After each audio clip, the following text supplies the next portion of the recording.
नमस्कार दोस्तों, स्वागत है आप सभी लोगों का एक बार फिर से तैयारी कर लो चैनल में। तो दोस्तों इसमें हम बात करेंगे हिंदी साहित्य के आदिकालीन साहित्य के बारे में। यहाँ पे थोड़ा सा हम काल विभाजन भी देखेंगे और ये देखेंगे कि किस तरह से हिंदी साहित्य में प्रथम कवि और प्रथम रचना का नाम आता है, कौन सी प्रथम रचना है, कौन सा प्रथम कवि है। इसमें बहुत सारे मतभेद हैं, किस तरह से आदिकाल का नामकरण हुआ ये भी देखेंगे। तो पूरी वीडियो के साथ बने रहें। और दोस्तों इससे पहले हमने देखा था काल विभाजन हिंदी साहित्य के इतिहास का, अलग अलग आचार्यों ने अलग अलग काल विभाजन किया था, तो उसके बारे में डिटेल्ड में पढ़ा था। तो दोस्तों अगर पिछली वीडियोस नहीं देखी है तो आप सबसे पहले चैनल को सब्सक्राइब कर लें और साथ ही साथ बेल आइकन प्रेस कर लें, और चैनल के प्लेलिस्ट में या फिर वीडियो के डिस्क्रिप्शन में जाकर आप उस वीडियोज़ को देख सकते हैं। और दोस्तों एक चीज़ और कि अगर आपको अच्छी तैयारी करनी है तो आप अपने नोट्स खुद स्वयं बनाएं, किसी से नोट्स ना तो ख़रीदें और ना ही कहीं से लें, क्योंकि जो नोट्स ख़रीदे होते हैं या लिए होते हैं उनको हम उतने ध्यान से नहीं पढ़ते हैं जितने अपने बनाए हुए नोट्स को पढ़ते हैं। तो दोस्तों आज का हमारा जो टॉपिक है वो है आदिकालीन साहित्य की प्रमुख प्रवृत्तियाँ। इसमें हम आदिकाल देखेंगे और आदिकालीन जो साहित्य है, कौन कौन से साहित्य इसमें आए उनके बारे में देखेंगे। तो डिटेल में पढ़ेंगे, तो पूरी वीडियो के साथ बने रहिए। तो चलिए शुरुआत करते हैं। हिंदी साहित्य के प्रारंभिक काल का नाम। एक्चुअली इस काल के नाम में बहुत ही मतभेद है, किसी आचार्य ने कुछ, किसी आचार्य ने अलग अलग नाम से इसे पुकारा है। तो देख लेते हैं। हिंदी साहित्य के विभिन्न विद्वानों ने प्रारंभिक काल को अलग अलग नामों से वर्गीकृत किया है। बिल्कुल जैसा कि हमने पिछली वीडियो में भी पढ़ा था कि आदिकाल का नामकरण किस तरह से हुआ था, और भक्ति काल का, आधुनिक काल का, इसी तरह से यहाँ हम इसे भी देखेंगे कि इसका नामकरण किस तरह से यहाँ पे पड़ा है। तो है यहाँ पे सबसे पहले जो दिया हुआ है डॉक्टर गिरियर्सन का दिया हुआ है। उन्होंने आदिकाल को चारण काल कहा है। मिश्र बंधु का नाम है जिन्होंने आरंभिक काल कहा है। डॉक्टर गणपति चंद्र गुप्त ने प्रारंभिक काल कहा है। आचार्य रामचंद्र शुक्ल ने वीर गाथा काल। राहुल सांकृत्यायन ने सिद्ध सामंत काल। महावीर प्रसाद द्विवेदी ने बीजोपन काल। विश्वनाथ प्रसाद मिश्र ने वीर काल और हजारी प्रसाद द्विवेदी ने आदिकाल। डॉक्टर राम कुमार वर्मा ने चारण काल या संधि काल के नाम से इसे संबोधित किया है। ठीक है, अभी पिछली वीडियो में हमने देखा था, लास्ट में हमने ये पढ़ा था कि आदिकाल को किस आचार्य ने क्या क्या नाम दिया था। तो जैसे वीर गाथा काल आचार्य रामचंद्र शुक्ल ने, आदिकाल हजारी प्रसाद द्विवेदी ने, चारण काल डॉक्टर राम कुमार वर्मा ने, बीजोपन काल महावीर प्रसाद द्विवेदी ने, सिद्ध सामंत युग राहुल सांकृत्यायन ने, आरंभिक काल मिश्र बंधु ने, प्रारंभिक काल डॉक्टर गणपति चंद्र गुप्त ने। इस तरह से इसका नामकरण हुआ। तो इसमें लोगों ने अलग अलग, जितने भी विद्वान थे, इतिहासकार थे या साहित्यकार थे, उन्होंने अलग अलग नामों से संबोधित किया है। तो याद रखिएगा, इस तरह के क्वेश्चन पूछ लेता है कि आदिकाल को आरंभिक काल निम्नलिखित में से किसने कहा। तो याद रखिएगा किसने कहा है, मिश्र बंधुओं ने। किसने? मिश्र बंधुओं ने आरंभिक काल। फिर है हिंदी के गद्य साहित्य का विभाजन। पिछली वीडियो में भी हमने थोड़ा सा पढ़ा था, इस बार भी थोड़ा सा और देख लेते हैं।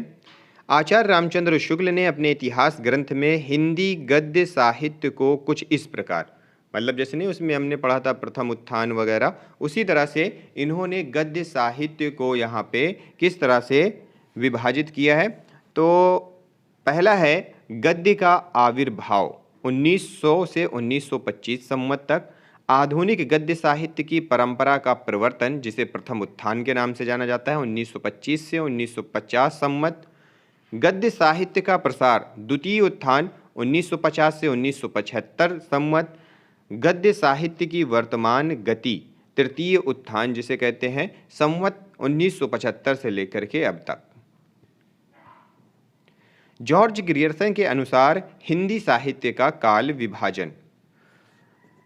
काल विभाजन का जो सबसे पहला प्रयास था ग्रियर्सन ने किया था। इनका काल विभाजन सर्वमान्य तो नहीं है क्योंकि ये काल विभाजन में पूर्णतः सफल नहीं हुए हैं, परंतु इन्होंने सर्वप्रथम काल विभाजन का प्रयास किया था। इनका काल विभाजन 700 ईस्वी से प्रारंभ होता है। मिश्र बंधुओं का काल विभाजन, सबसे पहले उन्होंने मिश्र बंधुओं ने अपनी पुस्तक मिश्र बंधु विनोद में काल विभाजन का प्रयास किया, जो कि जॉर्ज ग्रियर्सन के काल विभाजन से ज़्यादा विकसित था। इनका काल विभाजन कुछ इस प्रकार है। प्रारंभिक काल को इन्होंने दो भागों में बांटा। पूर्वारंभिक काल संवत 700 से 1343, उत्तरारंभिक काल संवत 1344 से 1444, माध्यमिक काल जिसे दो भागों में बांटा। पूर्व माध्यमिक काल संवत 1445 से 1560, फिर उसी को प्रौढ़ माध्यमिक काल में बांटा संवत 1561 से 1680, फिर अलंकृत काल, इसको भी उन्होंने दो भागों में बांटा। पूर्वालंकृत काल संवत 1681 से 1790, उत्तरालंकृत काल संवत 1791 से 1889, और फिर परिवर्तन काल संवत 1890 से 1924, और वर्तमान काल संवत 1926 से लेकर के अब तक का समय इन्होंने बताया। फिर है आचार्य रामचंद्र शुक्ल के अनुसार हिंदी साहित्य का काल विभाजन। आचार्य रामचंद्र शुक्ल ने हिंदी साहित्य का आरंभ संवत 1050 से माना है। हिंदी साहित्य के 900 वर्ष के इतिहास को इन्होंने 4 भागों में बांटा है। वो कुछ इस प्रकार है। आदिकाल 1050 से 1375, पूर्व मध्यकाल जिसे भक्ति काल कहा है 1375 से 1700, और उत्तर मध्यकाल जिसे रीतिकाल कहा है 1700 से 1900, और आधुनिक काल जिसे गद्य काल कहा है संवत 1900 से लेकर के अब तक है। कभी कभी यहाँ 1984 भी दिखाई देता है। ठीक है। फिर है रामकुमार वर्मा का काल विभाजन। आचार्य रामचंद्र शुक्ल के काल विभाजन की त्रुटियों को संशोधित करके रामकुमार वर्मा ने काल विभाजन का प्रयास किया, जो कि इस प्रकार है। सबसे पहला है संधि काल संवत 750 से 1000, चारण काल संवत 1000 से 1375, भक्ति काल संवत 1375 से 1700, रीति काल संवत 1700 से 1900, और आधुनिक काल संवत 1900 से लेकर के अब तक का समय। फिर है अपभ्रंश भाषा। इसके बारे में थोड़ा सा देख लेते हैं। एक्चुअली टीजीटी पीजीटी में इससे सवाल पूछ लेता है। अपभ्रंश भाषा मध्यकालीन आर्य भाषा की तीसरी अवस्था। पहली अवस्था है पाली, दूसरी अवस्था है प्राकृत, तीसरी अवस्था कौन सी है? अपभ्रंश है, जिसका शाब्दिक अर्थ है बिगड़ा हुआ या गिरा हुआ। आचार्य हेमचंद्र व वज्ञभात ने इसे ग्राम भाषा कहा है। ठीक है, ग्राम भाषा। अपभ्रंश भाषा का सर्वप्रथम प्रयोग पंतजलि ने अपने ग्रंथ महाभाष्य में किया है। डॉक्टर उदय नारायण तिवारी ने अपनी पुस्तक हिंदी भाषा के उद्गम व विकास में अपभ्रंश का जो जन्म काल है वो 700 ईस्वी स्वीकार किया है। अपभ्रंश में रास नामक पहली सरस कृति भरतेश्वर बाहुबली रास 1184 ईस्वी में लिखी गई। इसकी रचना शालिभद्र सूरि ने की है। मुनि जिनविजय सूरि ने इस ग्रंथ को जैन साहित्य परंपरा का पहला ग्रंथ माना है। कौन सा? भरतेश्वर बाहुबली रास, शालिभद्र सूरि की रचना। शालिभद्र सूरि ने ही पंच पांडव चरित रास की रचना भी की है। हुमान रासों के रचनाकार थे दलपति विजय, और ढोला मारूरा दोहा के रचनाकार थे कल्लोल, कवि कल्लोल। हिंदी का प्रथम कवि, सबसे ज़्यादा जो डाउट होता है वो प्रथम में है। फिर चाहे प्रथम कवि हो, प्रथम रचना हो, या फिर प्रथम उपन्यास हो, या फिर प्रथम नाटक। ठीक है, तो यहाँ पे हम देखेंगे प्रथम कवि से रिलेटेड। तो अधिकांश साहित्यकारों के अनुसार हिंदी का प्रथम कवि सरहपाद हैं। सरहपाद सिद्धों में सबसे पुराने माने जाते हैं। राहुल सांकृत्यायन ने 7वीं शताब्दी के लगभग सरहपाद 7वीं शती को हिंदी का पहला कवि माना है।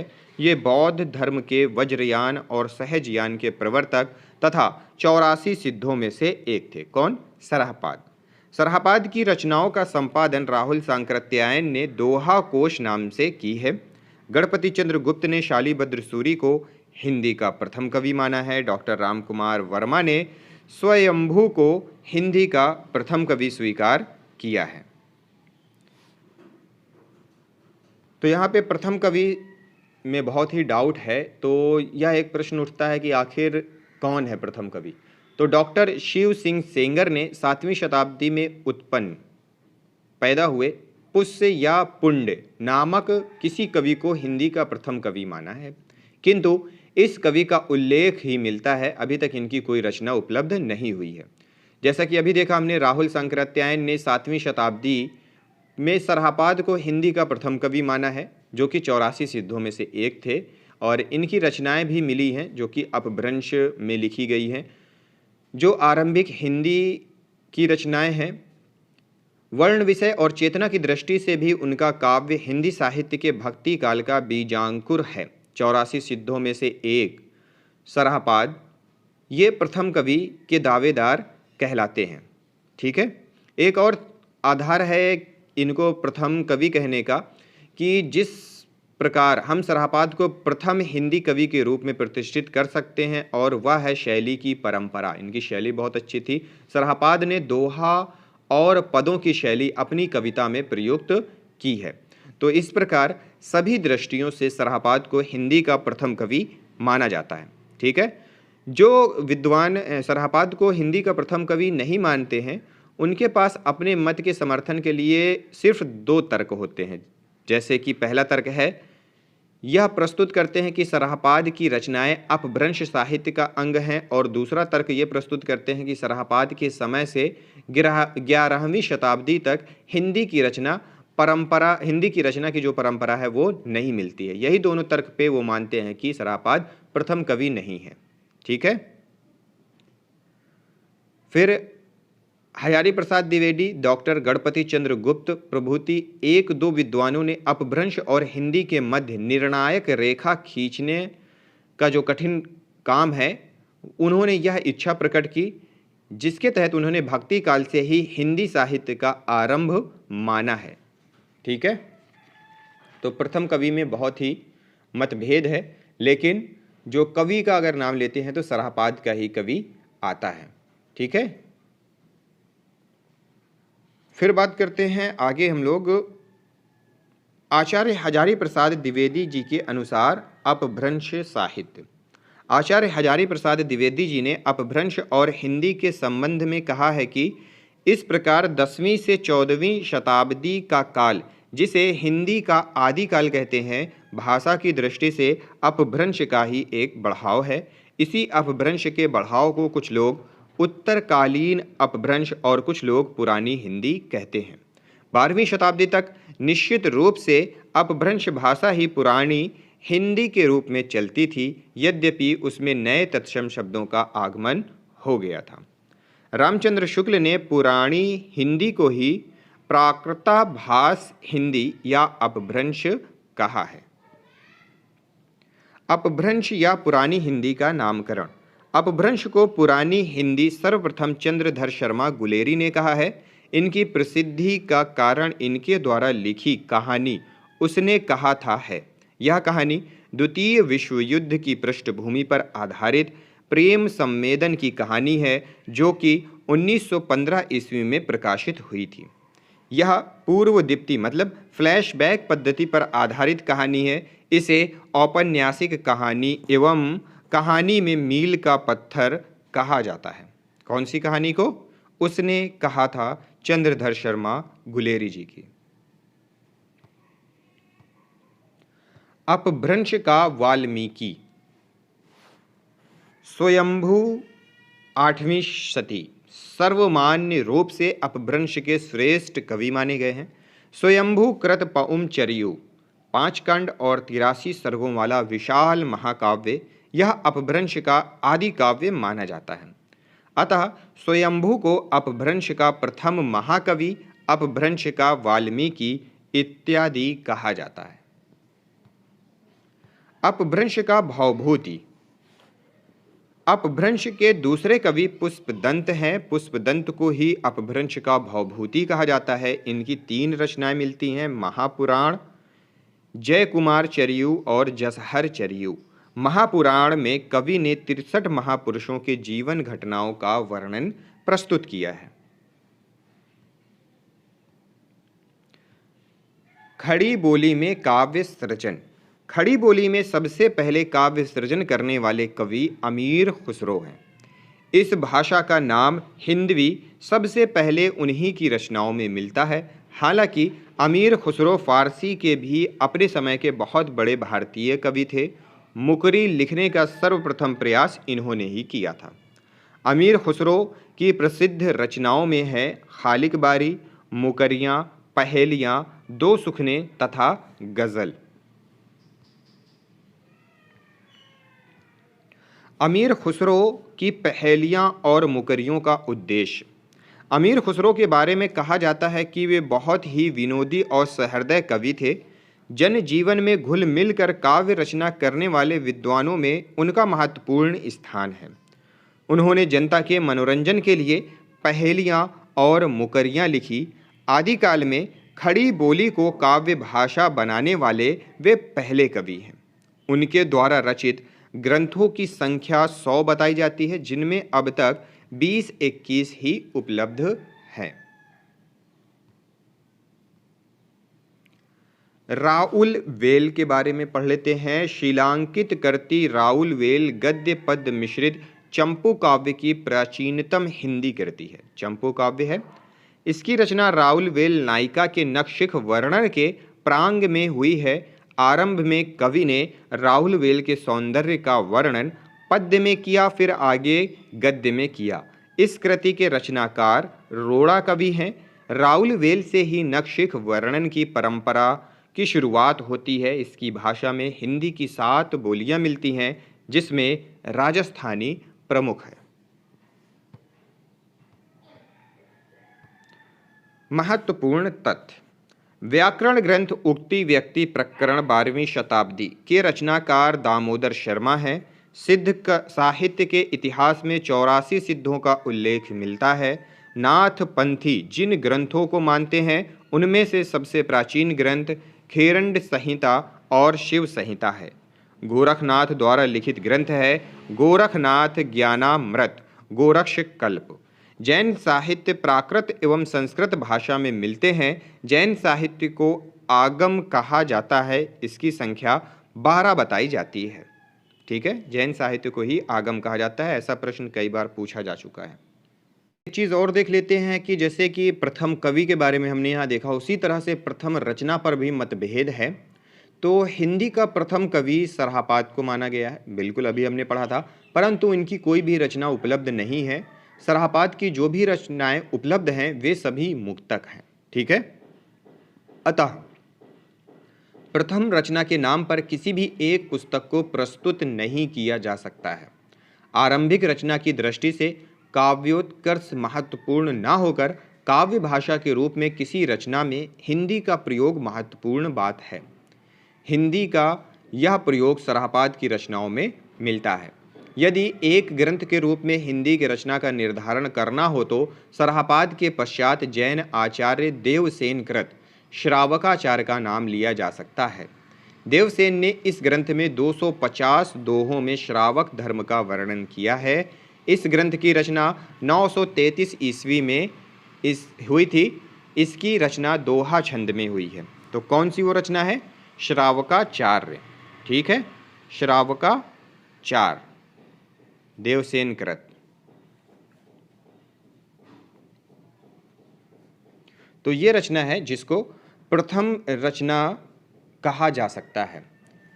शबरपा हैं, इनका जो जन्म है वो क्षत्रिय कुल में 780 ईस्वी में हुआ था। इनके गुरु सरहापाद थे। शबरों की भांति जीवन व्यतीत करने के कारण ये शबरपा कहलाए थे। चर्या पद है जो रचना, ये इनकी एक प्रसिद्ध पुस्तक है। फिर आते हैं लुइपा। ये कायस्थ एक परिवार है। कायस्थ परिवार से संबंध रखते थे। इनके गुरु थे शबरपा। इनकी साधना का अत्यंत प्रभाव था।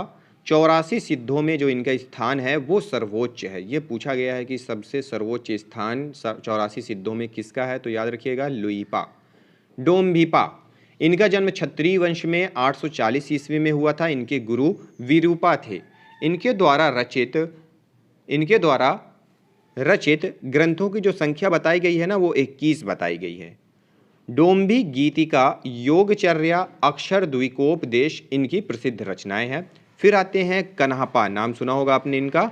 ये कर्नाटक में 820 ईस्वी में ब्राह्मण वंश में पैदा हुए थे। इनके गुरु जालंधर पा थे। इनके कई शिष्य हुए। इनके ग्रंथों की संख्या 84 बताई जाती है। इन्होंने क्षत्रिय रूढ़ियों का खंडन किया और कहते हैं कि ये एक दार्शनिक कवि थे। फिर आता है कुक्कुरीपा। इनका जन्म कपिलवस्तु में ब्राह्मण परिवार में हुआ था। इनका जन्मकाल ठीक ठाक किसी ने भी नहीं बताया है। इनके गुरु चरपटिया थे। इनके द्वारा लिखे गए ग्रंथों की संख्या 16 बताई जाती है। ठीक है, 16 ग्रंथ इनके द्वारा लिखे बताए जाते हैं। तो चलिए दोस्तों, अगली वीडियो में आगे और देखेंगे। अभी बहुत सारा टॉपिक बात की है आदिकाल का। तो मिलते हैं अगली वीडियो में अगले टॉपिक के साथ। इस वीडियो को देखने के लिए आप सभी लोगों का बहुत बहुत धन्यवाद।